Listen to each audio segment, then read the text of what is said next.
Good morning, students. As I have told you all that the story 3 questions has two parts.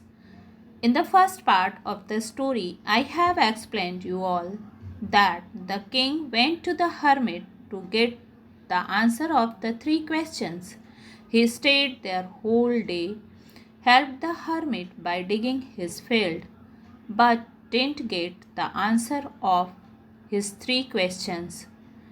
Let's see whether in the second part of the story the king had got the answer of his three questions or not.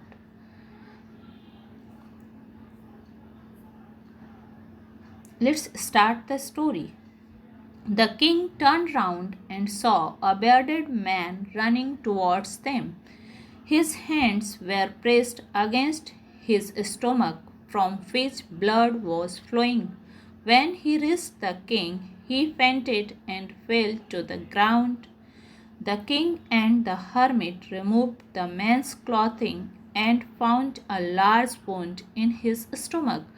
The king washed and covered it with his handkerchief, but the blood wouldn't stop flowing. The king redressed the wound until at last the bleeding stopped. The man felt better and asked for something to drink.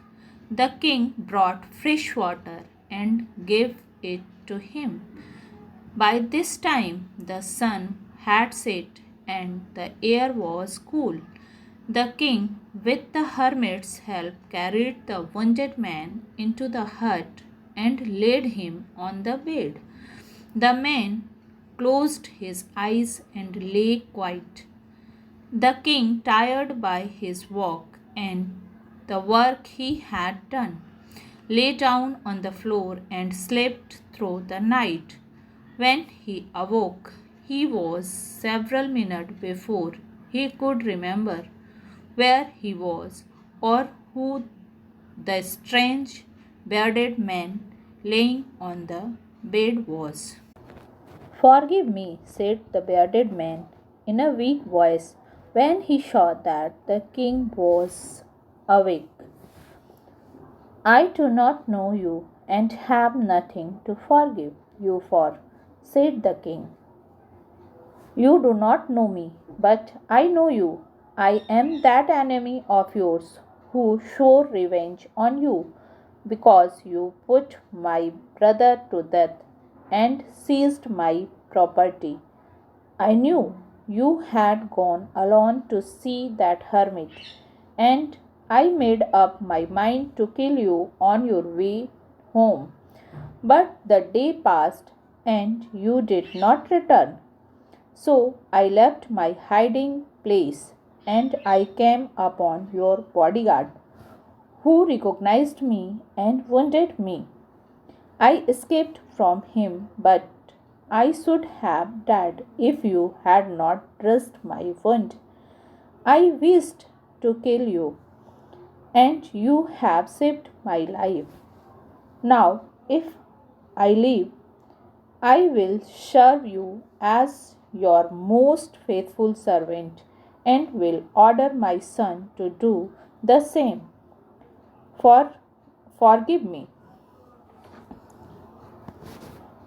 The king was very happy to have made peace with his enemy so easily and to have won him over as a friend. He not only forgave him but said he would send his servant and his own doctor to look after him, and he promised to give back the man his property. Leaving the wounded man, the king went out of the hut and looked round for the hermit. Before going away, he wished once more to get answer to his questions. The hermit was on his knee, shoving seeds in the beds that had been dug the day before. The king went up to the hermit and said, "For the last time, I beg you the answer my questions, wise man." The hermit answered, "You have already been answered," said the hermit, still bending down to the ground and looking up at the king as he stood before him. "How have I been answered? What do you mean?" "Do you not see?" replied the hermit.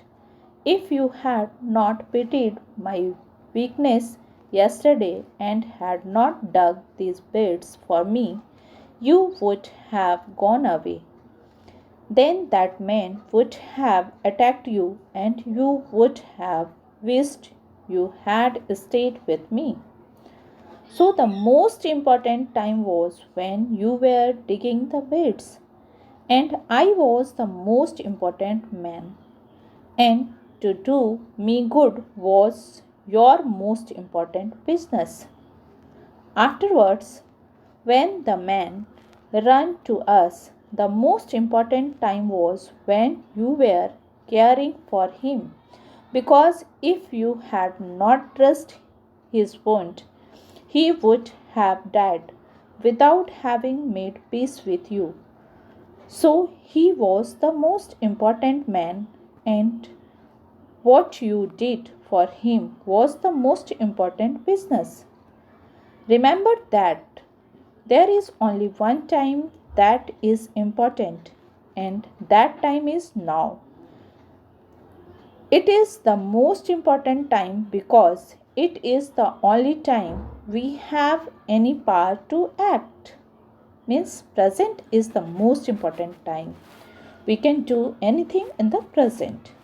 The hermit answered him, "The most necessary person is the person you are with at the particular moment, for no one knows what will happen in the future and whether we will meet anyone else. The most important business is to do that person good, because we were sent into this world for the purpose alone."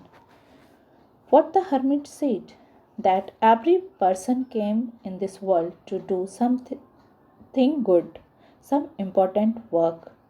So we should try to do always good, and we should respect every person. Thank you. Now I am going to give you some questions in the PDF. You have to go through the story and answer the given questions.